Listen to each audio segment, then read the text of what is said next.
তো আজকে শিখাবো কিভাবে সহজ উপায়ে তোমরা হাড়িভাঙা মিষ্টি বানাইতে পারো।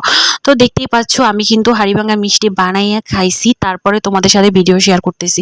ভাইরে ভাই, এই মিষ্টিটা যে এত বেশি মজা কি বলবো কি বলবো।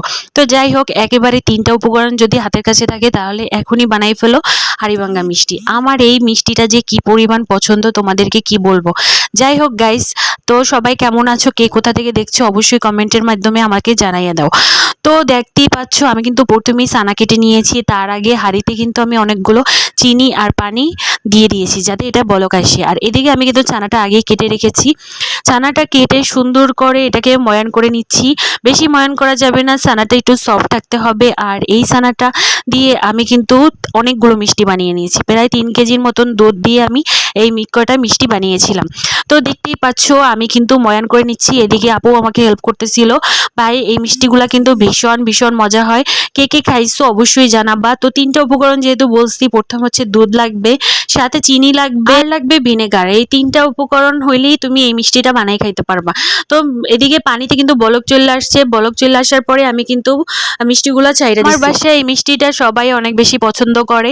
আমি আরেকবার বানাইছিলাম, ভাই রে ভাই, যেই মজা লাগছে, সবাই অনেক বেশি প্রশংসা করছিল। তো ভাবলাম আরেকবার কেন না বানাই, সবাই মিলে খাই, আবার কেমন হয় দেখি।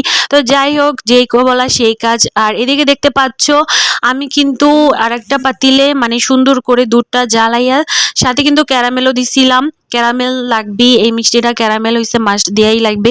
তো এই ভিডিও ক্লিপটা নিতে আমি ভুলে গেছি গাইস। যাই হোক, দেখতে পাচ্ছ এদিকে কিন্তু দুধটা একবারে ঘন হয়ে গেছে। তো যাই হোক গাইস, এই অবস্থাতে কিন্তু মিষ্টির রস একবারে চিপসে ফেলে তারপরে কিন্তু দুধের মধ্যে দিতে হবে, মানে এই ক্যারামেল করা দুধটার মধ্যে দিবা।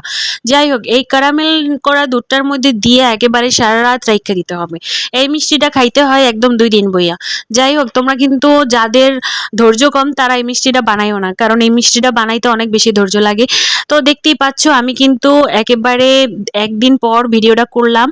এই দেখতেই পাচ্ছ আমি সুন্দর করে মিষ্টিটা সার্ভ করে নিচ্ছি, সাথে একেবারে ফ্রিজে ঠান্ডা করে নিয়ে আসছি। সবাইকে আমি দিচ্ছিলাম এক পিস করেই হইছে। যাই হোক, একটু একটু করেই খেতে হয় সবাই মিলে, অল্প জিনিস যেহেতু। তো গাইস দেখতে পাচ্ছ 3 কেজি দুধে এইটুকু হয়েছে মিষ্টি। যাই হোক, আমি সবাইকে সার্ভ করে দিয়েছি আর সাথে কিন্তু আমিও টেস্ট করে দেখেছি। সবাই কিন্তু অনেক ভালো ভালো রিভিউ দিয়েছে যে মিষ্টিটা খুব মজা হয়েছে। দেখতেই পাচ্ছ এই আমার জামাই খাইয়ে দেখাচ্ছিল, বলতেছিল এই মিষ্টি কি কম বানাইলে হয়, বেশি করে বানাবা নেক্সট টাইম বানাইলে।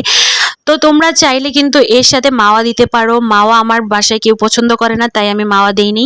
মাওয়া ছাড়া এই মিষ্টিটা একটু অসম্পূর্ণই লাগে। এই যে দেখো, আমি একটু মিষ্টি কেটে দেখাচ্ছিলাম তোমাদেরকে। এই মিষ্টিটা কিন্তু কাটলে একেবারে ফোম ফোম টাইপের, খুবই মজা লাগে, দেখতেও ভালো লাগে, খেতেও মজা। তো সবাই ভালো থাকবা, আমার জন্য দোয়া করবা। ভিডিওটা ভালো লাগলে লাইক কমেন্ট শেয়ার করে পাশে থাকবা।